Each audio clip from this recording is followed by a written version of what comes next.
today. She started her PowerPoint, and she got this beautiful background, and then she said, Ralph Onderbeek, the best dad ever. That's cute.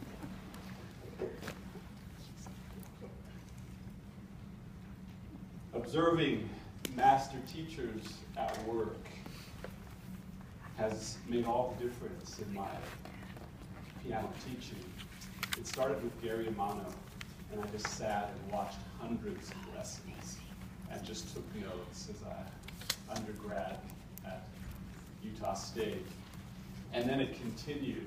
And so the idea was very natural for me when I had a sabbatical to take off and go and observe teachers whom I had either heard play and it touched me deeply, or I heard their students performing, and their performances touched my heart.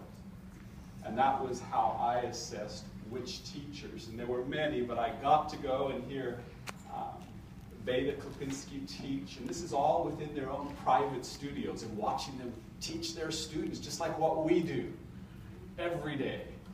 And I went and saw Antonio Pompabaldi, who was a winner of the Van Cliburn, and I loved his playing, and he took second, but I thought he was the gold winner, or at least tied for gold, because his music touched me. So I went there at the Cleveland Institute. I had heard Norman Krieger's students perform and had to see him at the University of Southern California. And then Thomas Ungar, he had a student perform in an MTNA. And the way that she played Brahms and Beethoven, I was like, wow, I have to go and see Thomas Ungar. And then, of course, Peter Mack, his students were just beating all of mine at the Nationals. And I thought, oh my gosh. Because I remember one event where it was a duo competition, and my students had made it to the finals, and they were so excited, and we were, I think it was in Georgia or somewhere, and Peter Mack's students started playing, and I was like, you both don't have a chance. I'm sorry, but you don't have a chance, society. And they were okay with that. And so I went to Peter Mack's home in Seattle and just listened for 3 or 4 days in a row of just teaching. And then I finally, it all culminated just on October 2nd of this month.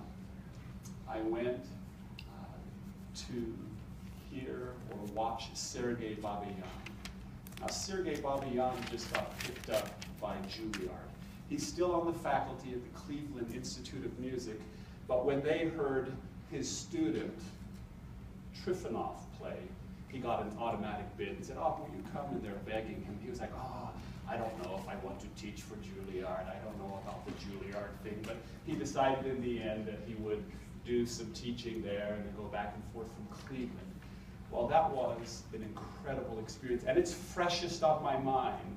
And I'd like to start with Babayan. I must say that I'm deeply affected at this time by Babayan, and then I'll move into other secrets that I've found from different pianists in regard to music, in regard to technique. During a visit with Veda Klipinski, I asked her, who's the greatest young artist performing right now on the circuit? You see so many. You see so many coming to Juilliard. You're going out and judging competitions. She just said, oh, Daniil Trifonov. Daniil Trifonov's the one. So I went back to my hotel and I started Googling Daniil Trifonov. And I found myself deep into the night listening to Opus 25, number 5, and particularly the lyrical section. Here's Daniil Trifonov performing. Let's see, I think I have to turn this on. Can you move it over, honey? There we go. Daniil Trifonov.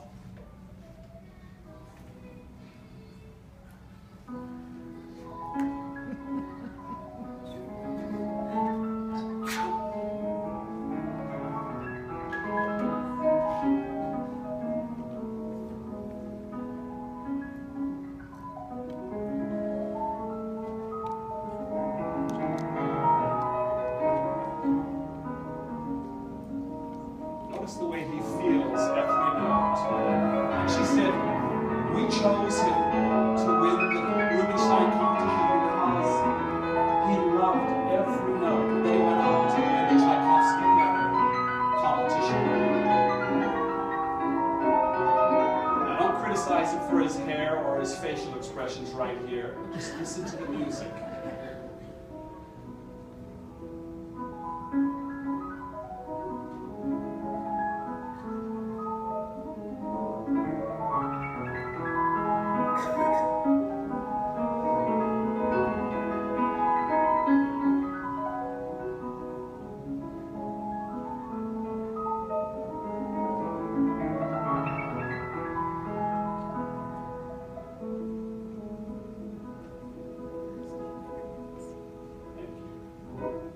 So I thought, I've got to go see what Babayan is doing.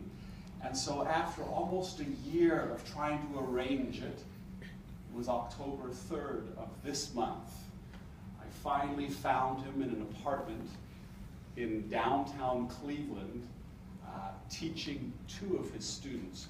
One who is preparing for the Chopin international competition, and then another who was a brand new freshman student who was mortified. He was so scared because we were all waiting down in the basement and we had to go up to the fifth. We had to wait for Sergei Babayan to call us, and then we could come up and experience this teaching.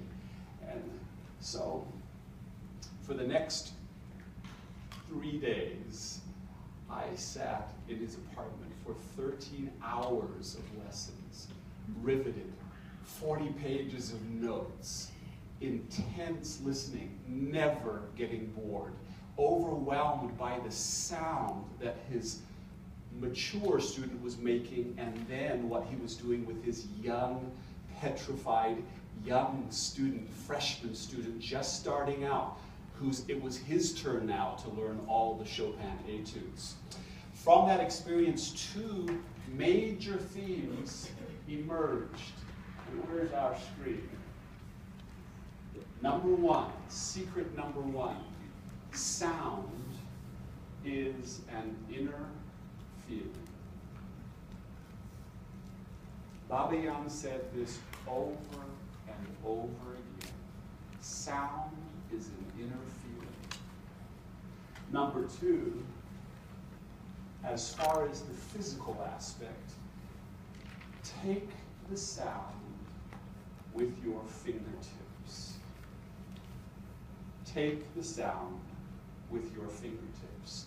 First of all, sound is an inner feeling. In other words, it must begin on the inside, internal. What I'm teaching now has everything to do with technique, and you'll see the connections, but it all starts in the heart and in the mind, what we feel on the inside, and then that manifests itself through the fingertips, which I'll get to. Just like the way we feel about a person affects the way we treat them, similarly, the way we feel about the music will affect the way in which we approach it, the way that we play it. A gauge for how we feel about the music is how we sing it.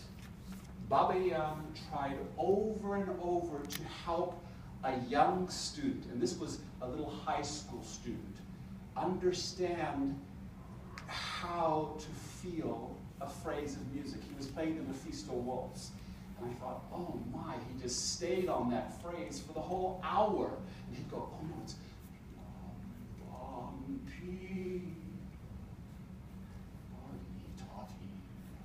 you must feel it from the inside. Come on, try it again. And then the poor student would go, da, da, dee, dang. Oh, no, it's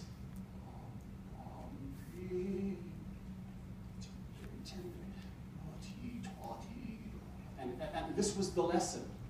And he'd go over and over until that student was sensitized to that phrase, and he was able to do it, and then Babayan felt, oh, something has been accomplished. Now he knows how to be sensitive to a phrase.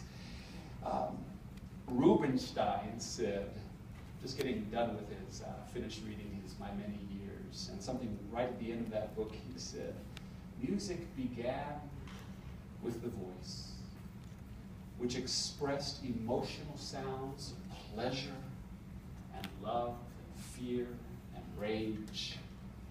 This is similar to what Aristotle taught many years earlier when he said, music directly imitates the passions or states of the soul. And when one listens to music that imitates a certain passion, he becomes imbued with that same passion. Talking about the feelings that are inherent within the music. I remember just as a young man listening to Bach's great big toccata in fugue, the organ toccata. And there's a moment when you start, it goes into the fugue section. I don't know, something happens inside of me. I don't know what it is. It is something that is so deep and so felt. It causes me to love the music of Bach. At my session yesterday, my sweet Janaea, who tells me what goes well or what is not so good, she said, Dad, you didn't really get it right on how I came to love the music of Bach, because she adores the music of Bach. Now, out of the mouth of babes, here it goes. Dad, the reason why I love Bach is because Mom put a whole bunch of Bach pieces on my iPod, and I listened to it over and over and over again. Dad, that's why I love Bach. And then I wonder, why is it that she's able to play Bach so beautifully? She feels it on the inside, and that's what Bobby Jan was trying to teach us. And so, one of the first things we need to do is put good music on the iPods of our students. Get them sensitized. And let me say here that there will be thoughts and feelings that you'll have through this. And I'd suggest, rather than just taking a whole bunch of notes, which I don't know about you, but usually when I take a whole bunch of notes, I never read them again. The bigger possibility is if I make me just a little thing of action items, and I still might not ever do those, but it's a little bit stronger that I might look at my action items and start to apply those. So I'd encourage you to just put down action items. Because the only real thing that this will do is if we get thoughts or feelings of things that we want to try that could make a difference. And that's what mine has been, is going out and then coming back and applying and trying these ideas to see what will help. I remember a student coming and auditioning for me, and it was, the performance was from all points of view, from the educated, right? You have to have a pulse, and you have to be sensitive to the end and everything. And it was just a mess. And he played.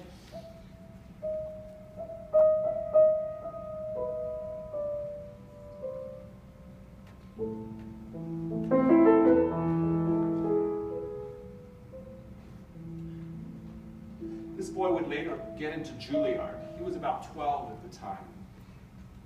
What was interesting, it was such a mess. The pedal was down. It had no kind of pulse, no flow. But he felt something. It was so meaningful to somewhere in his training. He had been sensitized to music, and he felt so much. And with that, he put everything into it, and it was all wrong from one level. But at the most important level, it was right.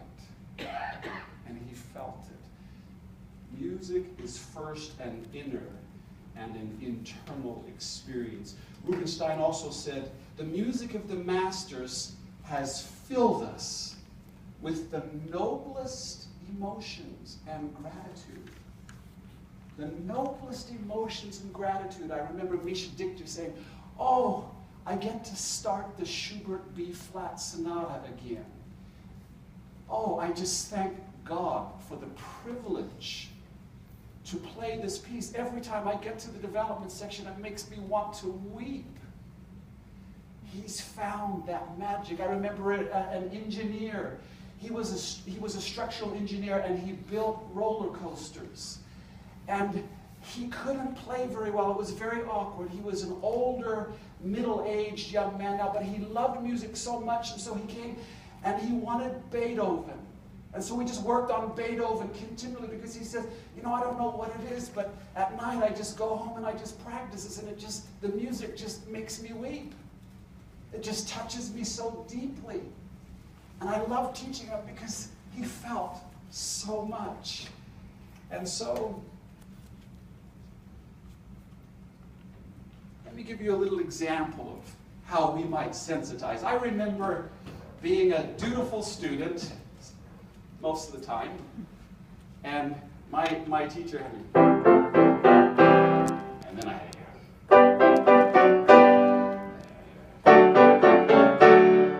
just play all those, and then I got to a teacher, and they showed me that music travels through a progression, and it goes toward the 5/7, which has that tritone, which the tritone, oh my, it doesn't sound good by itself. It's like if you want to write a love letter, don't write it in tritones. I love you very much. It wants to resolve. And that was the special thing about it. And that's what music did. And then Enrica Gulli-Cavallo played, oh, and she said, in the beginning was Bach. And that's what it does. It goes to that 5/7, and then it resolves and informs how we perform. And it moves to an intermediate 2/7, and then it goes to the 5/7, and then it longs for and resolves and comes home. And so I thought, oh, why don't I have my students perform and go to the 5/7 and make music out of a simple progression of 1/4, 1/5/7, 1. Too much lip service in the case of pianists. Too much of our finger service, devoid of an inner feeling for the music, leaves our playing empty. This seems to be a big criticism of the circuit pianists coming up today. Oh, it's okay, but it's not like in the past, the great age of the romantic pianists who felt so deeply and shared from the inside their music. So, I leave this secret with a scriptural quote, and think about this as far as it starts on the inside. For out of the abundance of the heart, the fingers speak. Out of the abundance of the heart, the fingers speak. And if you're all saying, oh, I want that quote and things, I can easily send you my notes, and you can have any of these quotes that you like. Some things I make up on the spot, and they're not going to be here.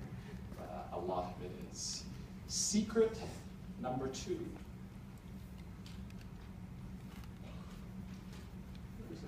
Secret number 2. Take the sound with your fingertips. This is the external aspect of this internal explanation that I've already reviewed. And here it is. Baba Yan over and over went like this. No, take the sound with your fingertips. No. Don't hit the piano. It's like sitting down on a seat and go, yeah, plop, plop. No, don't do that. Take the sound with your fingertips. Go experiment with this, teachers. Go experiment with this, because I've had some incredible experiences in the last couple of weeks. Just learning to take the sound at different levels, different depths of sound, depending on the emotional information. If the emotional information is in the second finger and we're taking a chord, more depth into that one and less in the others. taking the sound with the fingertips. The other is the aspect of half circles. And everybody go like this. Half circles. It's like a wave. We could do the wave with us here, right? Wave, but not this kind like we see in sports. A nice graceful wave with the hands. Okay.